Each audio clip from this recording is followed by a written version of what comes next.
বাবার বাড়ি আসা মানে সব কিছু ভুলে যাওয়া আর সারাদিন হচ্ছে নিজের মন মতো মর্জি মতো চলা। যাই হোক, আসসালামু আলাইকুম and hello everyone. I hope সবাই ভালো আছেন, সুস্থ আছেন। বাবার বাড়ি আসার পরের দিনই চলে গেছি বান্ধবীদের সাথে দেখা করার জন্য। আর সবাই হচ্ছে এখানে মিট করতে আসছিলাম। সবাই বললে ভুল হবে, এখানে বাচ্চা কাচ্চা নিয়ে আসলে বিয়ের পর মিট করাটা হচ্ছে একটা প্যারাদায়ক, মানে সারাদিন বাচ্চাদের পিছনে ছুটতে হয়, এরকম একটা অবস্থা। আসার পর একটু হচ্ছে দেখা করে জাস্ট হচ্ছে নাস্তা করছি, এর মধ্যে বাচ্চাদের পিছনে ছুটতে ছুটতে সন্ধ্যা হয়ে গেছে। সো বাসায় চলে গেছি সন্ধ্যার দিকে।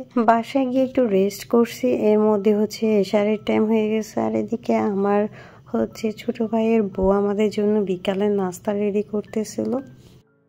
তো আমাকে হচ্ছে সে ফ্রেঞ্চ ফ্রাই বানিয়ে দিয়েছে, এখন ফ্রেঞ্চ ফ্রাই খাচ্ছি। এরপর হচ্ছে আমার ছোট ভাইকে বলতেছিলাম আমার ফুচকা খেতে ইচ্ছা করতেছে, সে ফুচকা নিয়ে আসছে।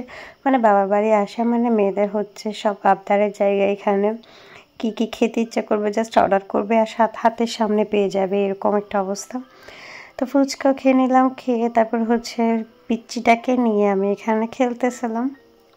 হ্যাঁ, মাশাল্লাহ মাশাল্লাহ বলবেন সবাই ওকে, কিন্তু আমার ছোট ভাইয়ের পিচ্চি এটা, মানে বাসার সবচেয়ে ছোট সদস্য ছিল এখন। এর পরের দিন হচ্ছে সকাল সকাল আম নিয়ে আসছে আব্বু। আমার অনেক দিন ধরে আম খেতে ইচ্ছা করতেছিল, তো আমটা বেশ মজার ছিল। খাওয়ার পর হচ্ছে এখানে পাস্তা বানিয়ে নিয়েছে। আচ্ছা, কার কার হচ্ছে পাস্তা ভালো লাগে অবশ্যই কমেন্ট করবেন। এখানে কিন্তু দুই ধরনের পাস্তাই ছিল, চিংড়ি মাছ দিয়ে পাস্তা খেতে কিন্তু বেশ ভালো লাগে, আর এখানে চিকেন দিয়ে করলেও ভালো হতো, তবে এটা চিংড়ি আর ডিমের ছিল। আর পাস্তাটা কিন্তু আমি বানিয়েছিলাম, সব কিছু সে রেডি করে দিয়েছে, মানে আমার ছোটো ভাইয়ের বউ রেডি করছে, আমি হচ্ছে জাস্ট হচ্ছে ভেজে নিয়েছি।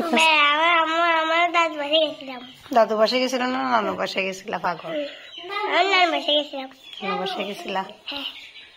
কয়দিন থাকছো?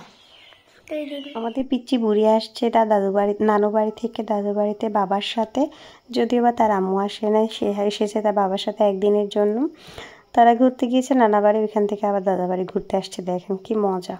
তারপর হচ্ছে দুপুরের খাবার খাচ্ছিলাম, যদিও বা আমি এদের দুইটাকে খাওয়াচ্ছিলাম, মানে নুসাইবাকে আর সাজিদকে খাইয়ে তারপরে আমি খাচ্ছিলাম। দুপুরের খাওয়া দাওয়া ছিল চিকেন, ছিল ডিম ভাজি, তারপর আলু ভাজি, আমার সব পছন্দের খাবার। আর খাওয়া দাওয়ার পর সাজিদ এখানে হচ্ছে খেলতেছিল, পুকুর বানিয়ে নিয়েছে, দেখতে পাচ্ছেন। ও হাঁস মুরগি মাছ সবগুলোকে ডুবাচ্ছিল, চুবাচ্ছিল পানির মধ্যে, একটা ছোট্ট পুকুর বানাইছে। এটা কিন্তু ট্যাঙ্কের পানি ছিল, কোনো ময়লা পানি মানে জমে থাকা পানি ছিল না, মোটরের পানি ছিল। মোটরের পানি নিয়ে এখানে হচ্ছে সে খেলতেছিল, আর খেলার মাঝে হচ্ছে ঝুম বৃষ্টি চলে আসছে। আর এখানে আবু বাজার থেকে যে চারাগুলো আনছে সবগুলো ভিজতেছিল বৃষ্টির মধ্যে। বৃষ্টির মধ্যে ওরা গোসল করতেছে, এরকম একটা অবস্থা। তারপর আমার ড্রাগন খাওয়ার হচ্ছে ক্রেভিংস উঠছে। সো আমি বলছিলাম আমার ছোটো ভাইকে, সে হচ্ছে অনেকগুলো ড্রাগনস আনছে। আর এই ড্রাগনসগুলো এত বেশি কালারফুল, জোস একটা কালার, তাই না? আমার অনেক বেশি ভালো লাগে ড্রাগন। তাছাড়া একটু অসুস্থ আমি, অসুস্থের মধ্যে কিন্তু ড্রাগনটা বেশ ভালোই লাগতেছিল।